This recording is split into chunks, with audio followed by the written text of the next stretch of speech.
ಶ್ರೀ ಗುರುಭ್ಯೋ ನಮಃ. ಆತ್ಮೀಯ ಸದ್ಭಕ್ತರೇ, ಇವತ್ತು ಗುರು ಪೂರ್ಣಿಮೆ. ಪರಮ ಪವಿತ್ರವಾಗಿರ್ತಕ್ಕಂಥ ಕೋದಂಡರಾಮನ ಸನ್ನಿಧಿಯಲ್ಲಿ ಈ ಒಂದು ಜಯನಗರ 2ನೇ ಬ್ಲಾಕ್ ಕೋದಂಡರಾಮ ದೇವಸ್ಥಾನದ ಒಂದು ಪರಮ ಪವಿತ್ರವಾಗಿರ್ತಕ್ಕ ಸನ್ನಿಧಿಯಲ್ಲಿ ನಾವು ಇವತ್ತು ಲೋಕಕಲ್ಯಾಣಾರ್ಥವಾಗಿ ಈ ಗುರು ಪರಂಪರೆಯ ಪೂಜೆಯನ್ನು, ವ್ಯಾಸ ಪೂಜೆಯನ್ನು ಈ ಗುರು ಪೂರ್ಣಿಮೆ ದಿವಸ ಮಾಡಿದ್ದೇವೆ. ಗುರು ಪೂರ್ಣಿಮೆ ಅಂದರೆ ಏನು ನೋಡಿ, ಮನುಷ್ಯರಾಗಿರ್ತಕ್ಕಂಥ ಎಲ್ಲರೂ ಕೂಡ ಯಾರಿಂದ ಉಪಕಾರವನ್ನು ಪಡ್ಕೊಂಡಿರ್ತಾರೋ ಆ ಉಪಕಾರವನ್ನು ಅವರು ಸ್ಮರಿಸಬೇಕಾಗಿರುವುದು ಅವರ ಆದ್ಯ ಕರ್ತವ್ಯ ಎನ್ನುವುದ ಅನ್ನುವಂತಹ ಒಂದು ತತ್ವವನ್ನು ಎಲ್ಲರಿಗೂ ನೆನಪಿಸಿಕೊಡುವಂತಹ ಒಂದು ಶುಭ ದಿನ ಈ ಗುರು ಪೂರ್ಣಿಮೆ. ಭಾರತೀಯ ಸಂಸ್ಕೃತಿಯಲ್ಲಿ ಗುರು ಅಂತಂದ್ರೆ ಜ್ಞಾನ ಸ್ವರೂಪ. ನಮ್ಮೆಲ್ಲರ ಬದುಕಿಗೆ ಜ್ಞಾನವೇ ನಿಜವಾದ ಬೆಳಕಾಗಿದೆ. ಜ್ಞಾನ ಇಲ್ಲದೆ ಬದುಕಿಲ್ಲ. ಆದ್ದರಿಂದ ಪ್ರತಿಯೊಬ್ಬ ಮನುಷ್ಯನಿಗೂ ಕೂಡ ಜ್ಞಾನ ಪರಂಪರೆಯನ್ನು ಕೊಟ್ಟಿರತಕ್ಕಂತಹ ಋಷಿಗಳಿಗೆ, ಗುರು ಹಿರಿಯರಿಗೆ ಪ್ರತಿಯೊಬ್ಬ ಮನುಷ್ಯನು ಆಭಾರಿಯಾಗಿರ್ತಾನೆ, ಋಣಿಯಾಗಿರ್ತಾನೆ. ಆದ್ದರಿಂದ ಯಾರು ತನ್ನ ಬದುಕಿಗೆ ಜ್ಞಾನವನ್ನು ತುಂಬಿರ್ತಾರೋ, ಯಾರು ತನ್ನ ಬದುಕಿಗೆ ಜ್ಞಾನವನ್ನು ತುಂಬಿ ಬದುಕನ್ನು ಅರ್ಥಪೂರ್ಣವಾಗಿ ನಡೆಸಲು ಪ್ರೇರಣೆಯನ್ನು ಕೊಟ್ಟಿರ್ತಾರೋ ಅಂತಹ ಗುರು ಪರಂಪರೆಯನ್ನ, ಋಷಿ ಪರಂಪರೆಯನ್ನ ಸ್ಮರಿಸಬೇಕಾಗಿರ್ತಕ್ಕಂಥದ್ದು ಪ್ರತಿಯೊಬ್ಬರ ಆದ್ಯ ಕರ್ತವ್ಯವಾಗಿದೆ.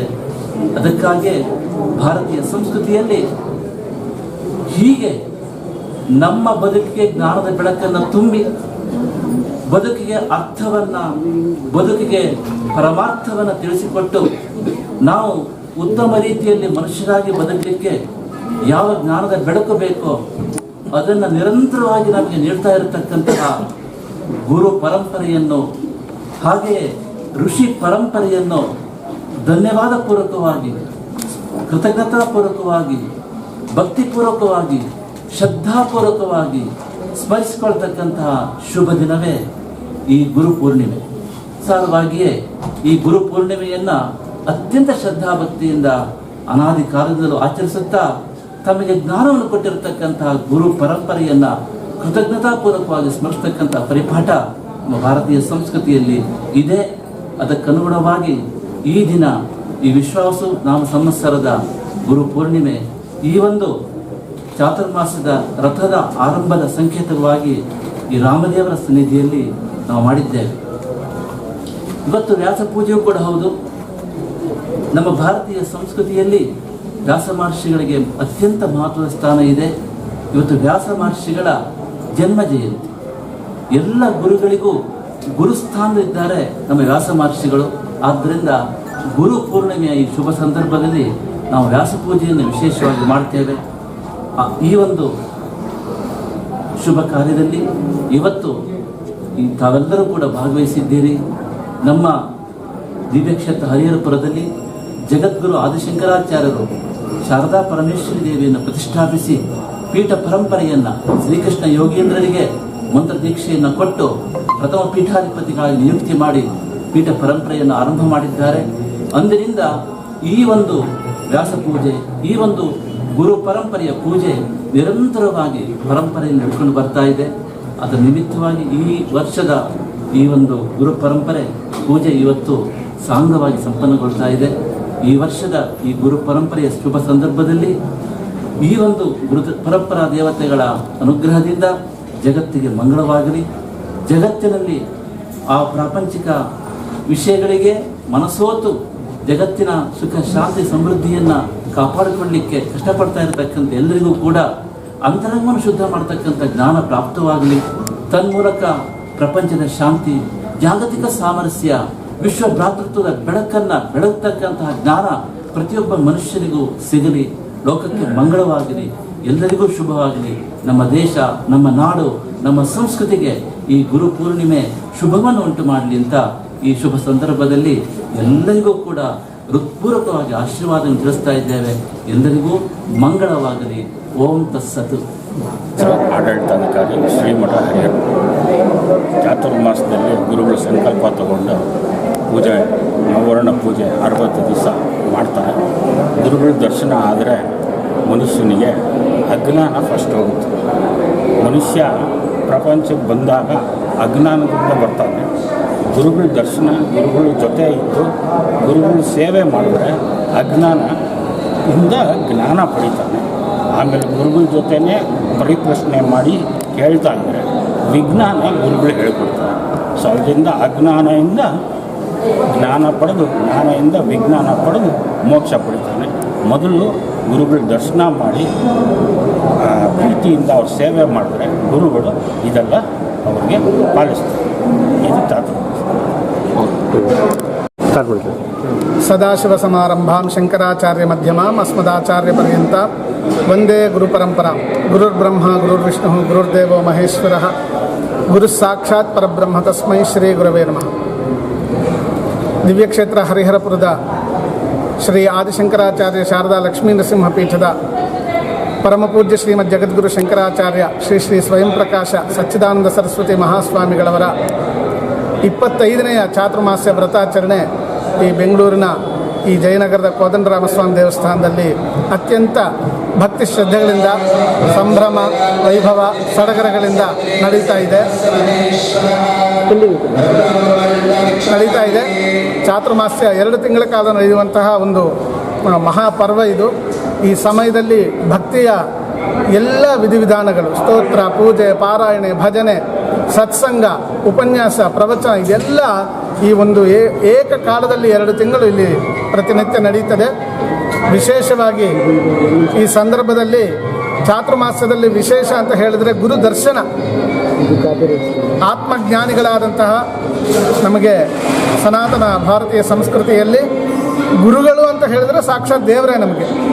ಈ ಮಾತನ್ನು ಭಗವದ್ಗೀತೆಯಲ್ಲಿ ಕೃಷ್ಣ ಪರಮಾತ್ಮನ ಹೇಳ್ತಾನೆ, ನಾನೇ ಗುರು ಸ್ವರೂಪದಲ್ಲಿ ಬರ್ತೇನೆ ಅಂತ. ಹಾಗಾಗಿ ಅಂತಹ ಗುರುವಿನ ದರ್ಶನ ನಾವು ಮಾಡುವುದು ಅತ್ಯಂತ ವಿಶೇಷವಾದದ್ದು. ಗುರುವಿನ ಸೇವೆಯನ್ನು ಮಾಡುವಂತಹದ್ದು ಅತ್ಯಂತ ವಿಶೇಷವಾಗಿದೆ.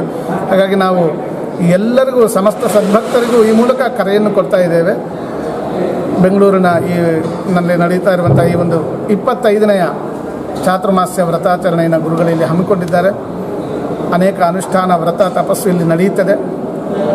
ಹಾಗಾಗಿ ಎಲ್ಲರೂ ಬಂದು ಗುರುಗಳ ದರ್ಶನವನ್ನು ಮಾಡಬೇಕಾಗಿ ನಾವೆಲ್ಲ ಕರೆ ಕೊಡ್ತಾ ಇದ್ದೀವಿ. ಚಾತುರ್ಮಾಸ್ಯ ಸೇವಾ ಸಮಿತಿಯಿಂದ ಮತ್ತು ಶ್ರೀಮಠದ ಪರವಾಗಿ, ಶ್ರೀಮಠದ ಆಡಳಿತಾಧಿಕಾರಿಗಳ ಪರವಾಗಿ ನಾವು ಕರೆಯನ್ನು ಕೊಡ್ತಾ ಇದ್ದೇವೆ. ನಾನು ನಾಗರಾಜ್ ಶೆಟ್ಟಿ ಅಂತೇಳಿ ಇಲ್ಲಿರುವ ಕೋದಂಡರಾಮಸ್ವಾಮಿ ದೇವಸ್ಥಾನದ ಸೆಕ್ರೆಟರಿ ಆಗಿದ್ದೇನೆ. ಹಾಗೂ ಪಕ್ಕದಲ್ಲೇ ನಮ್ಮದು ದೇಶದಲ್ಲೇ 3ನೇ ಸ್ಥಾನದಲ್ಲಿರುವಂಥ ಒಂದು ಉತ್ತಮವಾದ ಗುಣಮಟ್ಟದ ಶಾಲೆ ಇದೆ, ಶ್ರೀರಾಮ ವಿದ್ಯಾಲಯ ಅಂತ. ಈ ಸಲ ಶ್ರೀಮಠ ಹರಿಹರಪುರದ ಪೀಠಾಧಿಪತಿಗಳಾದ ಶ್ರೀ ಶ್ರೀ ಸಚ್ಚಿದಾನಂದ ಸರಸ್ವತಿಗಳ, ಸ್ವಯಂ ಪ್ರಕಾಶ ಸಚ್ಚಿದಾನಂದ ಸರಸ್ವತಿಗಳ 25ನೇ ಚಾತುರ್ಮಾಸ ವೃತಾಚರಣೆ ನಮ್ಮ ಕೋದಂಡರಾಮಸ್ವಾಮಿ ಸಾನ್ನಿಧ್ಯದಲ್ಲಿ ನಡೆಸಲು ಅವರು ಒಪ್ಪಿರುತ್ತಾರೆ. ಅದು ನಮ್ಮದು ಒಂದು ಒಳ್ಳೆಯ ಭಾಗ್ಯ, ದೊಡ್ಡ ಭಾಗ್ಯನೇ. ಮೊನ್ನೆ ಜೂನ್ 16ರಂದು ಗುರುಗಳು ತಮ್ಮ ಹೆಸರು ಹೇಳ್ಕೊಳ್ಳದಲ್ಲೇ ಇದ್ರೂ ಈ ಇಡೀ ವಿಶ್ವದಾದ್ಯಂತ ಸಮಾನ ಮನಸ್ಕ ಎಲ್ಲ ಸಂತ ಪೀಠಾಧಿಪತಿಗಳು ಮತ್ತು ಮಠಾಧಿಪತಿಗಳು, ಬೌದ್ಧರು, ಸಿಖ್ಖರು ಎಲ್ಲರನ್ನೂ ಒಂದೇ ವೇದಿಕೆ ಮೇಲೆ ಸೇರಿಸಿ ಭಾರತೀಯ ಸಂತ ಮಹಾಪರಿಷತ್ ಒಂದು ಒಕ್ಕೂಟಕ್ಕೆ ಚಾಲನೆ ಕೊಟ್ಟಿದ್ದಾರೆ. ಆ ಪರಿಷತ್ತಿನ ಮೂಲ ಉದ್ದೇಶ ಭಾರತದ ಸಂಸ್ಕೃತಿಯನ್ನು ಎತ್ತಿ ಹಿಡಿಯುವುದು, ಅದರ ಮೌಲ್ಯಗಳನ್ನು ಮತ್ತೆ ಮೇಲಕ್ಕೆ ತಂದು ನಮ್ಮ ಯುವ ಪೀಳಿಗೆ ಚೆನ್ನಾಗಿ ಬಾಳಬೇಕು, ಅವ್ರಿಗೂ ಎಲ್ಲ ಸದಾವಕಾಶಗಳು ಸಿಗಬೇಕು. ಇಡೀ ಪ್ರಪಂಚದಲ್ಲೇ ಎಲ್ಲೂ ಶಾಂತಿ ಇಲ್ಲ, ಎಲ್ಲ ಕಡೆ ಅಹಂಕಾರ ಹೆಚ್ಚಿದೆ. ಅಂಥ ಸಂದರ್ಭದಲ್ಲಿ ಪವಿತ್ರ ಭೂಮಿಯಾದ ನಮ್ಮ ಭಾರತ ದೇಶಕ್ಕೆ ಒಂದು ಒಳ್ಳೆಯ ರೂಪವನ್ನು ಕೊಡಬೇಕು, ನಮ್ಮ ಭಾರತೀಯ ಸಂಸ್ಕೃತಿಯ ಮೌಲ್ಯಗಳನ್ನು ಎತ್ತಿಡಿಬೇಕು ಅಂತೇಳಿ ಎಲ್ಲ ಸಂತ ಸಮಾನ ಮನಸ್ಕ ಸಂತರು ಸೇರಿಕೊಂಡು ಈ ಒಕ್ಕೂಟವನ್ನು ಲೋಕಾರ್ಪಣೆ ಮಾಡಿದ್ದಾರೆ. ಇನ್ನು ಮುಂದಿನ ದಿನಗಳಲ್ಲಿ ಅವರದ್ದು ತುಂಬ ದೊಡ್ಡ ಕಾರ್ಯಕ್ರಮಗಳನ್ನು ನಂಬಿಕೊಂಡಿದ್ದಾರೆ. ಹಾಗೂ ಈ ಚಾತುರ್ಮಾಸ ವ್ರತ ಅವರ ಗುರುಗಳ 25ನೇ ಚಾತುರ್ಮಾಸ ವ್ರತ ಇಲ್ಲಿ ಪ್ರತಿದಿನ ನಿರಂತರವಾಗಿ ಗುರೂಜಿಯವರಿಂದ ನವಾವರಣ ಶ್ರೀಚಕ್ರ ಪೂಜೆ ಇರುತ್ತೆ. ನವವರ್ಣ ಶ್ರೀಚಕ್ರ ಪೂಜೆ ಅದು ನೋಡಲಿಕ್ಕೆ ಆನಂದ, ಭಾಳ ಆನಂದಮಯ ಅದು. ಅಂಥ ಕೂದಲೆಲ್ಲ ನಿಂತ್ಕೊಳ್ಳುತ್ತೆ ಅಂಥ ಪೂಜೆ ಗುರುಗಳಿಂದ ಪ್ರತಿನಿತ್ಯ ಬೆಳಿಗ್ಗೆ ಆ ಪೂಜೆ ಇರುತ್ತೆ. ಮತ್ತು ಸಾಯಂಕಾಲ ಅವರಿಂದ ಆಶೀರ್ವಚನ ಇರುತ್ತೆ. ಆಶೀರ್ವಚನ ಆದಮೇಲೆ ಗುರುಗಳ ದರ್ಶನ ಇರುತ್ತೆ. ಇದೆಲ್ಲ ಪ್ರತಿದಿನ ನಾವು ಪ್ರಸಾದ ವ್ಯವಸ್ಥೆಯನ್ನು ಕೂಡ ಏರ್ಪಡಿಸಿದ್ದೇವೆ ಎಲ್ಲ ಭಕ್ತಾದಿಗಳಿಗೂ. ಇದು ನಿರಂತರವಾಗಿ 60 ದಿನಗಳ ಕಾಲ, ಅಂದರೆ ಇವತ್ತಿನಿಂದ ಶುರುವಾಗಿದ್ದು ಸೆಪ್ಟೆಂಬರ್ 7ರವರೆಗೆ ನಿರಂತರವಾಗಿ ನಡೆಯಲಿದೆ. ಇದರ ಮಧ್ಯೆ ಗಣಪತಿ ಉತ್ಸವ ಬರುತ್ತೆ, ಕೃಷ್ಣ ಜನ್ಮಾಷ್ಟಮಿ ಬರುತ್ತೆ. ಕೃಷ್ಣ ಜನ್ಮಾಷ್ಟಮಿ ಎಂದು ನಾವು ಈ ಸಲ ನೊಣವಿನ ಕೆರೆಯಿಂದ ಆನೆಯನ್ನು ತರಿಸಿ ಆನೆಯ ಮೇಲೆ ಪಲ್ಲಕ್ಕಿ ಉತ್ಸವ ಕೂಡ ಏರ್ಪಡಿಸಿದ್ದೇವೆ. ಅದಾದಮೇಲೆ ರಥೋತ್ಸವ ಕೂಡ ಇದೆ. ಹೀಗೆ ನಾನಾ ಕಾರ್ಯಕ್ರಮಗಳನ್ನು ಹಮ್ಮಿಕೊಂಡು ಈ ಸಲದ ಚಾತುರ್ಮಾಸ ವೃತವು ಐತಿಹಾಸಿಕ ಚಾತುರ್ಮಾಸ ಆಗಬೇಕು ಇಲ್ಲಿ ಅಂತೇಳಿ ಯೋಜನೆಯನ್ನು ಹಾಕಿಕೊಂಡಿದ್ದೇವೆ. ಅದಕ್ಕೆ ತಮ್ಮೆಲ್ಲರ ಸಹಕಾರ ನೀಡಬೇಕು ನೀವು ಅಂತ ಕೇಳ್ಕೊಳ್ತಾ, ಮತ್ತೆ ತಮ್ಮಲ್ಲಿ ಏನಾದರೂ ಕ್ವಶನ್ ಇದ್ದರೆ ಆನ್ಸರ್ ಮಾಡಿ. ನಿವಸಂತೋ ಸುಖೇನಾತ್ರ ನಮಿಷ್ಯಾಮಃ ಕೃತಾರ್ಥತಾಂ ಯಥಾಯೋಗಿಸಂತೆ ವೇದಾಂತ ವಿಜ್ಞಾನ ಸೃಷ್ಟಿತಾರ್ಥ ಸಂನ್ಯಾಸ ಯೋಗಾತ್ಮಕೆ ते ब्रह्मलोके परान्तकाले परामृतात्मे मुच्यन्ति सर्वे विभावं परमेश्वरभूतयत्पुण्डरीकं परमज्य सगस्तं तत्रापि दह्रङ्गगणं विशोकस्तस्मिन् यदल्पस्तुर्वास्वभ्यं यो वेदादौ स्वरः प्रोक्तो वेदान्ते च प्रतिष्ठितः अस्य प्रविदलेन परस्य महेश्वरः श्री समस्त गुरु परम्परादेवताभ्यो नमः। वेदोक्तमन्त्रपुष्पाञ्जलिं समर्पयामि। यानि कानि च पापानि जन्मान्तरकृतानि च तानि विश्वं विदक्षिणपदे पदे पापोऽहं पापकर्माहं पापात्मा पापसम्भवः प्राहिमां कृपयादेव शरणागतवत्सला अन्यनाशरन्नास्ति त्वमेव शरणं मम तस्मात् कारुण्यभावेन रक्ष मां गुरुपुङ्गव।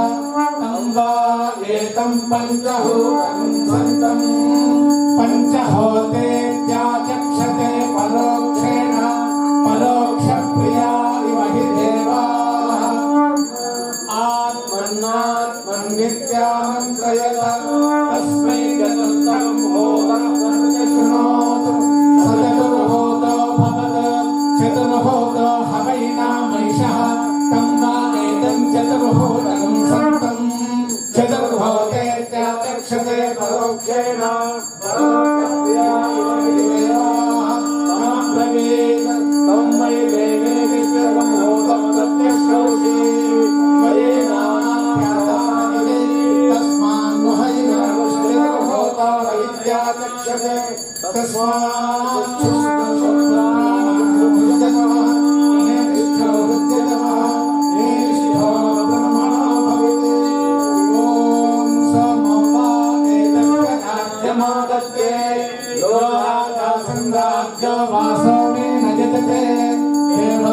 नेतानि हवींषि भवन्ति एतावन्तो वै देवानां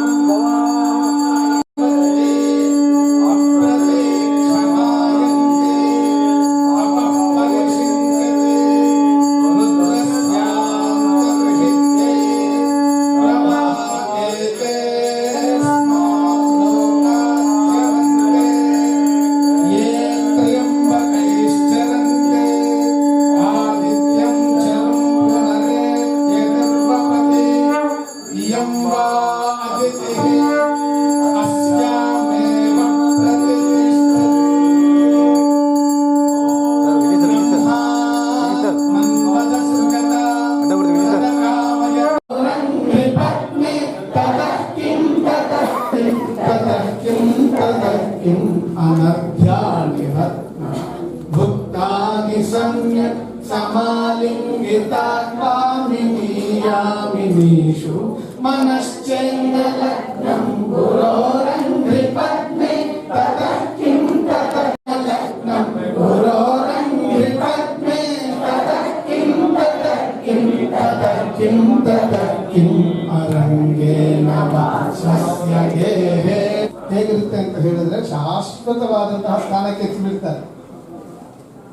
ಇನ್ನು ಮತ್ತೆ ಈ ಸಂಸಾರ ಚಕ್ರ, ಈ ನೋವು ನಲಿವು, ತುಂಬ ಜನ ಹೇಳ್ತಾ ಇರ್ತಾರೆ ಗುರುಗಳ ಹತ್ರ ಬಂದು, ಗುರುಗಳೇ ಮೋಕ್ಷ ಬಂದ್ಬಿಡ್ಬೇಕು ಅಂತ. ಮೋಕ್ಷ ಬಂದ್ಬಿಡ್ಬೇಕು ಅಂತ ಹೇಳಿದ್ರೆ ಗುರುಗಳೇ ಈಗಷ್ಟೇ ಹೇಳಿದ ಹಾಗೆ ದಂಡವತ್ ಪ್ರಣಾಮ ಮಾಡಬೇಕು. ಶಾಸ್ತ್ರ ವಿಮರ್ಶೆ ಮಾಡ್ತಾ ಹೇಳುತ್ತೆ, ಕೋ ಗುರುಗಳಂದ್ರೆ ಯಾರು ಅಂದ್ರೆ, ಮೊದಲು ತಾನು ತತ್ವವನ್ನ ತಿಳಿದುಕೊಂಡಿರಬೇಕು. ತಿಳಿದುಕೊಂಡವರು ಆತ್ಮಜ್ಞಾನಿಗಳೇ. ಆದರೆ ಯಾವಾಗ ಗುರು ಆಗ್ತಾರೆ